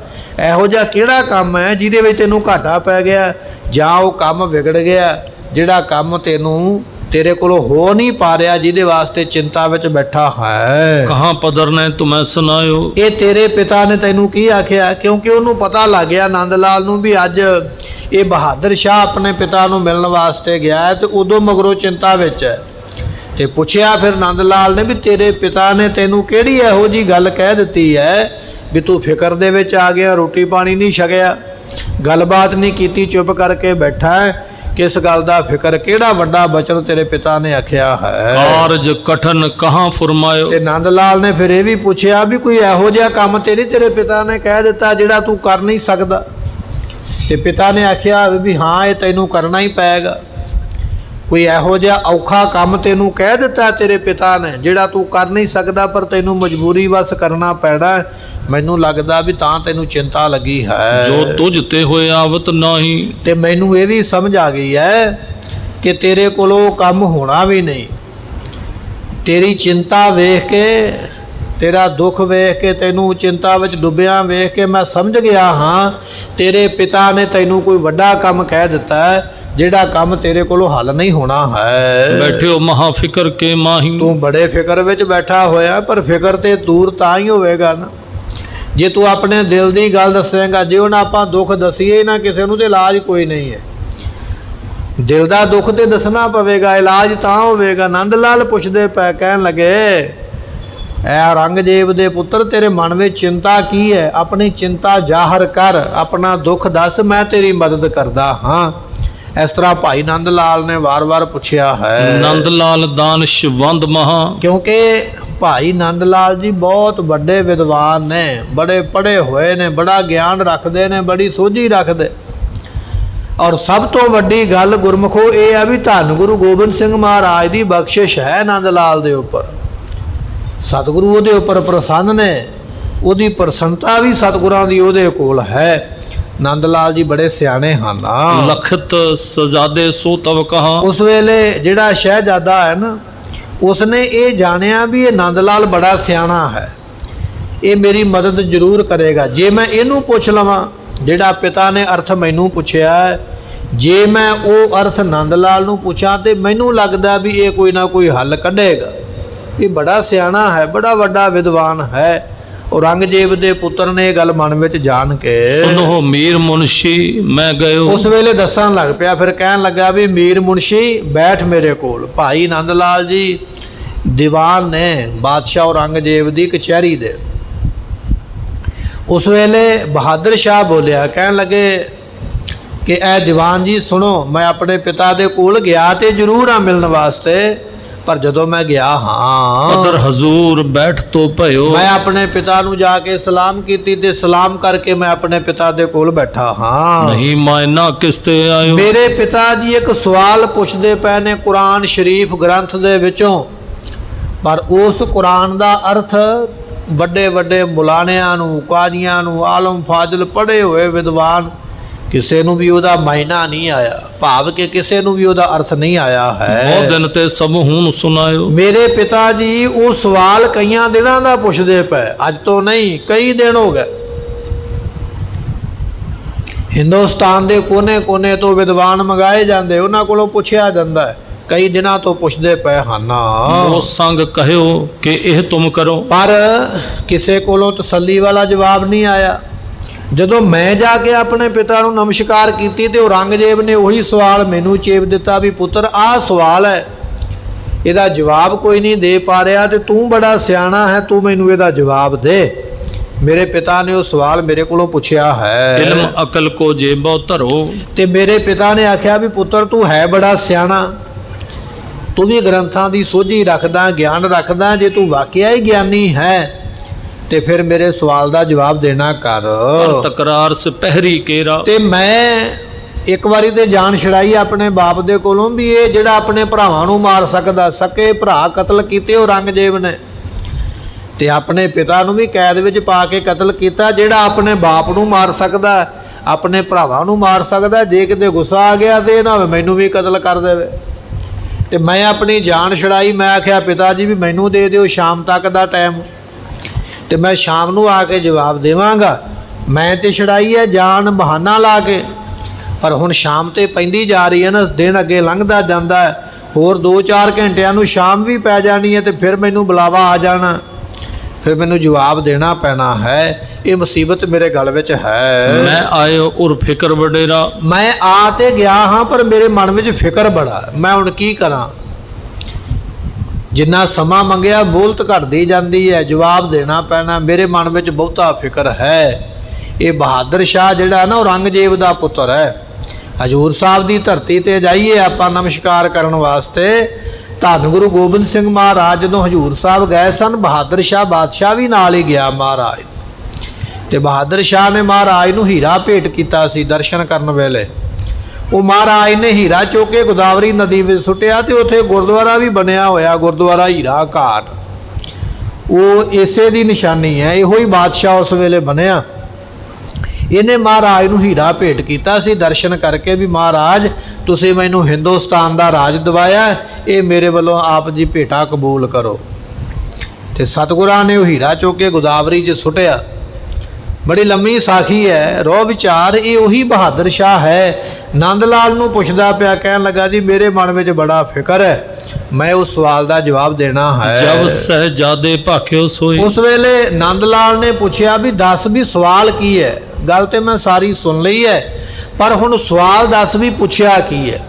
ਜਦੋਂ ਨੰਦ ਲਾਲ ਨੇ ਇਸ ਤਰ੍ਹਾਂ ਪੁੱਛਿਆ ਤੇ ਕਹਿਣ ਲੱਗੇ ਸ਼ਹਿਜ਼ਾਦੇ ਨੇ ਉਹ ਸਵਾਲ ਸੁਣਾ ਦਿੱਤਾ ਵੀ ਪਿਤਾ ਨੇ ਆਹ ਸਵਾਲ ਮੇਰੇ ਕੋਲੋਂ ਪੁੱਛਿਆ ਹੈ। ਨੰਦ ਲਾਲ ਚਿਤਵਤ ਚਿਤ ਹੋਈ। ਉਸ ਵੇਲੇ ਨੰਦ ਲਾਲ ਜੀ ਬੈਠ ਗਏ, ਬਹਾਦਰ ਸ਼ਾਹ ਦੇ ਕਮਰੇ ਵਿੱਚ ਹੀ ਬੈਠ ਗਏ ਤੇ ਬੈਠ ਕੇ ਸੋਚਣ ਲੱਗ ਪਏ ਵੀ ਜੇ ਆਹ ਸਵਾਲ ਪੁੱਛਿਆ ਤੇ ਇਹਦਾ ਅਰਥ ਕੀ ਬਣੇਗਾ, ਇਹਦਾ ਮਾਇਨਾ ਕੀ ਬਣੇਗਾ, ਉੱਤਰ ਕੀ ਬਣੇਗਾ। ਭਾਈ ਨੰਦ ਲਾਲ ਜੀ ਆਪਣੇ ਮਨ ਵਿੱਚ ਸੋਚਦੇ ਹਨ। ਦਰਸ਼ਨ ਕਰਿਓ ਮਾਇਨਾ ਨੀਕੇ। ਤੇ ਗੁਰਮੁਖੋ ਜਿਹੜਾ ਉਹਦਾ ਅਰਥ ਬਣਦਾ ਸੀ ਨਾ, ਭਾਵ ਅਰਥ ਬਣਦਾ ਸੀ, ਝਾਟੀ ਭਾਈ ਨੰਦ ਲਾਲ ਨੇ ਕਰਕੇ ਸੁਣਾਇਆ। ਕਹਿਣ ਲੱਗਾ ਜਾ ਆਪਣੇ ਪਿਤਾ ਨੂੰ ਕਹਿ ਦੇ ਵੀ ਇਹਦਾ ਮਤਲਬ ਆ ਬਣਦਾ। ਕਿਉਂਕਿ ਵਿਦਵਾਨ ਹੈ ਭਾਈ ਨੰਦ ਲਾਲ, ਸ਼ੁਰੂ ਤੋਂ ਹੀ ਬੜਾ ਵੱਡਾ ਗਿਆਨ ਰੱਖਦੇ। ਜਿਹੜੀ ਗੱਲ ਇੱਕ ਵਾਰੀ ਪੜ੍ਹ ਲੈਂਦੇ ਉਹ ਗੱਲ ਕਦੇ ਦਿਮਾਗ 'ਚੋਂ ਭੁੱਲਦੇ ਨਹੀਂ। ਤੇ ਗੱਲ ਨੂੰ ਜ਼ੁਬਾਨੀ ਯਾਦ ਕਰਨ ਵਾਸਤੇ 2 ਵਾਰੀ ਪੜ੍ਹਨ ਦੀ ਲੋੜ ਨਹੀਂ ਪੈਂਦੀ। ਇੱਕ ਵਾਰੀ ਪੜ੍ਹਦੇ ਤੇ ਉਹ ਗੱਲ ਜ਼ੁਬਾਨੀ ਯਾਦ ਹੋ ਜਾਂਦੀ। ਇੰਨੀ ਤਤਸ਼ਿਨ ਬੁੱਧੀ ਹੈ ਭਾਈ ਨੰਦ ਲਾਲ ਜੀਆਂ ਨੇ। ਅਰਬੀ ਪੜ੍ਹੀ ਹੋਏ, ਫਾਰਸੀ ਪੜ੍ਹੇ ਹੋਏ, ਉਰਦੂ ਪੜ੍ਹੇ ਹੋਏ, ਸੰਸਕ੍ਰਿਤ ਪੜ੍ਹੇ ਹੋਏ, ਬ੍ਰਿਜ ਭਾਸ਼ਾ ਪੜ੍ਹੇ ਹੋਏ, ਕਈ ਭਾਸ਼ਾਵਾਂ ਦਾ ਗਿਆਨ ਰੱਖਦੇ। ਤੇ ਜਦੋਂ ਅਰਥ ਪੁੱਛਿਆ, ਸਵਾਲ ਪੁੱਛਿਆ ਤੇ ਭਾਈ ਨੰਦ ਲਾਲ ਨੇ ਵਿਦਵਾਨ ਨੇ ਝਾਟੀ ਉਹਦਾ ਅਰਥ ਕੀਤਾ, ਅਰਥ ਕਰਕੇ ਸੁਣਾਇਆ। ਕਹਿਣ ਲੱਗੇ ਜਾ ਚਿੰਤਾ ਨਾ ਕਰ, ਆਪਣੇ ਪਿਤਾ ਨੂੰ ਦੱਸ ਵੀ ਇਹਦਾ ਇਹ ਮਤਲਬ ਬਣਦਾ ਹੈ। ਆਵਤ ਜੋ ਨਾ ਹਿਰਦੇ ਕਿਸ ਹੀ ਕੇ। ਤੇ ਗੁਰਮੁਖੋ ਅਰਥ ਵੀ ਉਹ ਕੀਤਾ ਜਿਹੜਾ ਅਰਥ ਕਿਸੇ ਦੇ ਦਿਮਾਗ ਵਿੱਚ ਆਇਆ ਹੀ ਨਹੀਂ। ਮਹਾਰਾਜ ਦੀ ਗੁਰਬਾਣੀ ਦਾ ਬਚਨ ਹੈ, ਪ੍ਰਭ ਕੈ ਸਿਮਰਨ ਗਿਆਨ ਧਿਆਨ ਤਤ ਬੁੱਧ। ਸਿਮਰਨ ਇੱਕ ਇਹੋ ਜਿਹੀ ਦਾਤ ਹੈ ਜਿਹੜੀ ਗਿਆਨ ਦੇ ਨਾਲ ਤਤਸ਼ਿਨ ਬੁੱਧੀ ਪ੍ਰਾਪਤ ਹੋ ਜਾਂਦੀ ਹੈ। ਤਤਸ਼ਿਨ ਬੁੱਧੀ ਤੋਂ ਭਾਵ ਤਿੱਖੀ ਮਤ, ਯਾਦ ਸ਼ਕਤੀ, ਵਿਦਵਾਨਾਂ ਵਾਲੀ ਮਤ ਸਿਮਰਨ ਵਿੱਚੋਂ ਇਹ ਪ੍ਰਾਪਤ ਹੁੰਦੀਆਂ। ਇਹ ਦਾਤਾਂ ਮਾਂ-ਬਾਪ ਸਿਮਰਨ ਕਰਦੇ, ਬੱਚੇ ਸਿਮਰਨ ਕਰਦੇ, ਗੁਰਬਾਣੀ ਪੜ੍ਹਦੇ। ਨਾਮ ਦੇ ਵਿੱਚ ਇੰਨੀ ਤਾਕਤ ਹੈ, ਬੱਚੇ ਨੂੰ ਆਪਣੇ ਆਪ ਉਹ ਹੁਸ਼ਿਆਰ ਕਰ ਦੇਵੇਗਾ। ਬੱਚੇ ਦਾ ਦਿਮਾਗ ਆਪੇ ਚੱਲਣ ਲੱਗ ਪਏਗਾ ਪੜ੍ਹਾਈ ਦੇ ਵਿੱਚ, ਤੇ ਸਕੂਲ ਤੋਂ ਪਹਿਲੇ ਨੰਬਰ ਤੇ ਆ ਜਾਏਗਾ। ਸਿਮਰਨ ਦੀ ਤਾਕਤ ਹੈ। ਕੋਈ ਸਿਮਰਨ ਕਰੇ ਜਾਂ ਆਪਣੇ ਬੱਚੇ ਨੂੰ ਸਿਮਰਨ ਕਰਾਵੇ। ਗੁਰੂ ਅਰਜਨ ਦੇਵ ਮਹਾਰਾਜ ਦਾ ਬਚਨ ਹੈ, ਪ੍ਰਭ ਕੈ ਸਿਮਰਨ ਗਿਆਨ ਧਿਆਨ ਤਤ ਬੁੱਧ। ਇਹ ਗੁਰਬਾਣੀ ਦਾ ਬਚਨ ਹੈ ਸ੍ਰੀ ਸੁਖਮਨੀ ਸਾਹਿਬ ਦਾ। ਪਰਮਾਤਮਾ ਦੇ ਸਿਮਰਨ ਦੇ ਨਾਲ ਗਿਆਨ ਵੀ ਪ੍ਰਾਪਤ ਹੁੰਦਾ, ਧਿਆਨ ਵੀ ਪ੍ਰਾਪਤ ਹੁੰਦਾ, ਤਤਸ਼ਿਨ ਬੁੱਧੀ, ਬੜੀ ਬਰੀਕ ਮਤ ਵੀ ਮਿਲ ਜਾਂਦੀ ਹੈ ਜਿਹੜੀ ਕਿਸੇ ਕੋਲ ਨਹੀਂ ਹੈ।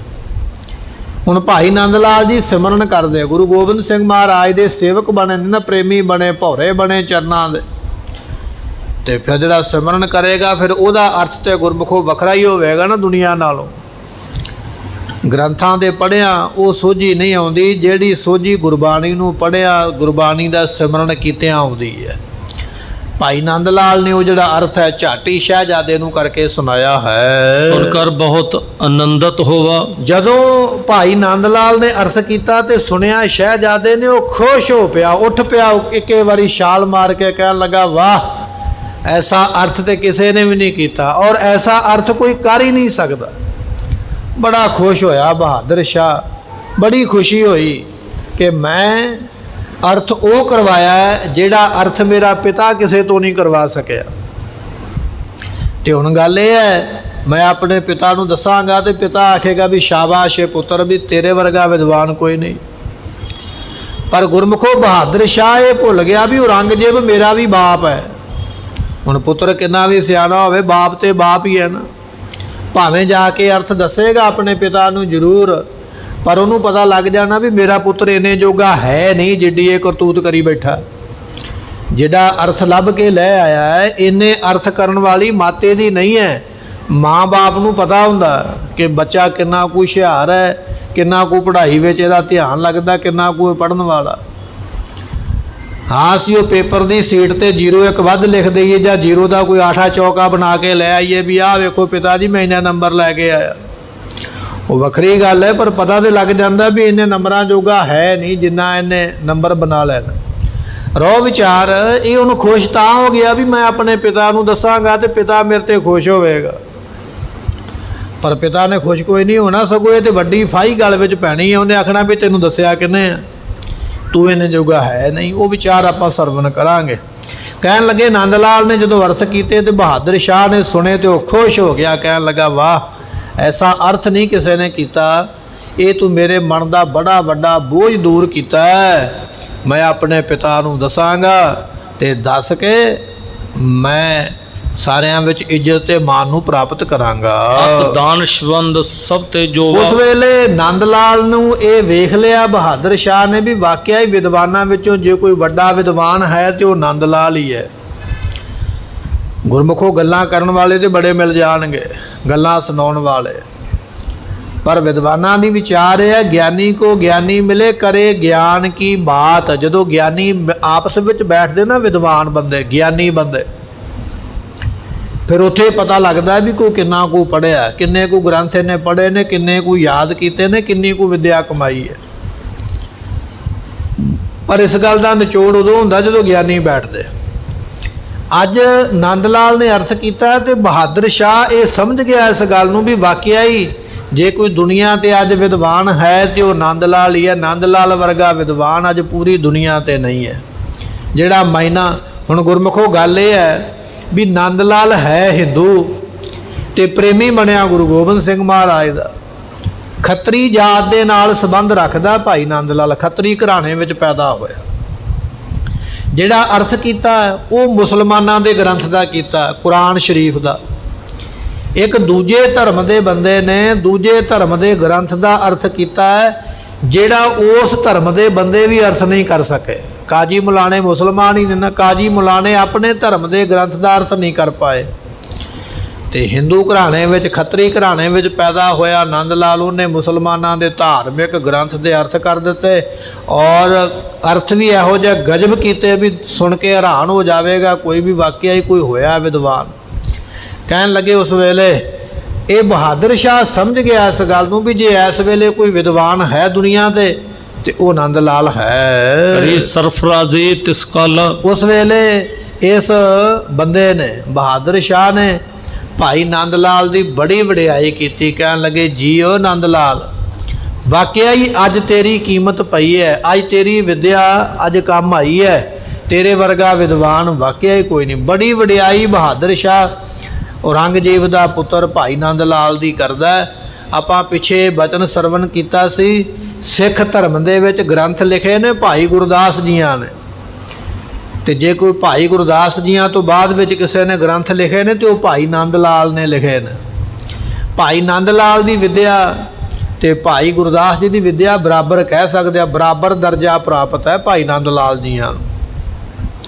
ਔਰ ਗੁਰਮੁਖੋ ਇੰਨੀ ਵਿਦਿਆ ਪੜ੍ਹਨ ਤੋਂ ਮਗਰੋਂ ਵੀ ਅਨੰਦਪੁਰ ਸਾਹਿਬ ਦੇ ਵਿੱਚ ਜਿੱਥੇ ਪ੍ਰਸ਼ਾਦਾ ਬਣਦਾ ਸੰਗਤ ਵਾਸਤੇ, ਉਹ ਪ੍ਰਸ਼ਾਦਾ ਬਣਾਉਣ ਵਾਲੇ ਚੁੱਲ੍ਹਿਆਂ ਦੇ ਵਿੱਚੋਂ ਸਵਾਹ ਕੱਢ ਕੇ ਭਾਂਡੇ ਵਿੱਚ ਪਾ ਕੇ ਸਿਰ ਤੇ ਰੱਖ ਕੇ ਤੇ ਬਾਹਰ ਕੱਢ ਕੇ ਆਉਂਦਾ ਹੈ। ਉਹ ਸਵਾਹ ਉੱਡ ਕੇ ਪਿੰਡੇ ਤੇ ਵੀ ਪੈਂਦੀ ਹੈ, ਦਾੜੇ ਤੇ ਵੀ ਪੈਂਦੀ ਹੈ, ਕੱਪੜਿਆਂ ਤੇ ਵੀ ਪੈਂਦੀ ਹੈ। ਐਸੀ ਵਿਦਿਆ ਕਮਾਉਣ ਵਾਲਾ ਐਸੀ ਸੇਵਾ ਵੀ ਕਰਦਾ ਪਿਆ।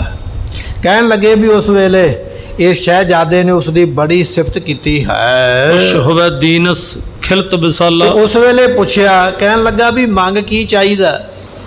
ਜਿੰਨਾ ਧਨ ਅੱਜ ਮੰਗੇਗਾ, ਕੋਈ ਰਾਜ ਚਾਹੀਦਾ, ਕੋਈ ਰਿਆਸਤ ਚਾਹੀਦੀ ਹੈ, ਕੋਈ ਜਗੀਰ ਚਾਹੀਦੀ ਹੈ, ਕੋਈ ਪਿੰਡਾਂ ਦੇ ਪਰਗਣੇ ਚਾਹੀਦੇ, ਪਟੇ ਚਾਹੀਦੇ, ਜ਼ਮੀਨ ਦੇ, ਦੱਸ ਜੋ ਮੰਗਦਾ ਮੈਂ ਦਿੰਦਾ ਹੁਣੇ।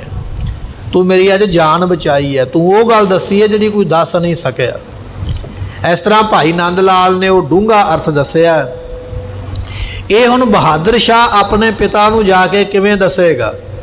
ਤੇ ਔਰੰਗਜ਼ੇਬ ਫਿਰ ਪੁੱਛੇਗਾ ਬਹਾਦਰ ਸ਼ਾਹ ਨੂੰ ਵੀ ਦੱਸ ਤੈਨੂੰ ਇਹ ਦੱਸਿਆ ਕਿਹਨੇ ਆ? ਇਹ ਫਿਰ ਕਥਾ, ਇਹ ਸਾਖੀ ਕਿੱਧਰ ਨੂੰ ਮੋੜ ਲਵੇਗੀ, ਉਹ ਆਪਾਂ ਕੱਲ੍ਹ ਦੇ ਦੀਵਾਨ ਵਿੱਚ ਸਰਵਣ ਕਰਾਂਗੇ। ਸਮੇਂ ਦੀ ਸਮਾਪਤੀ, ਭੁੱਲਾਂ ਦੀ ਮੁਆਫੀ, ਬਚਨ ਗੁਰੂ ਕਾ ਹਿਰਦੇ ਵਸੇ, ਭੁੱਲਾਂ ਦਾਸ ਦੀਆਂ ਮੁਆਫ ਕਰਨੀਆਂ। ਲੇਖਾ ਕਥਾ ਹੈ ਨਾ ਛੂਟੀਐ, ਬਖਸ਼ਨਾਰ ਬਖਸ਼ ਲੈ। ਵਾਹਿਗੁਰੂ ਜੀ ਕਾ ਖਾਲਸਾ। ਆਪ ਸੰਗਤਾਂ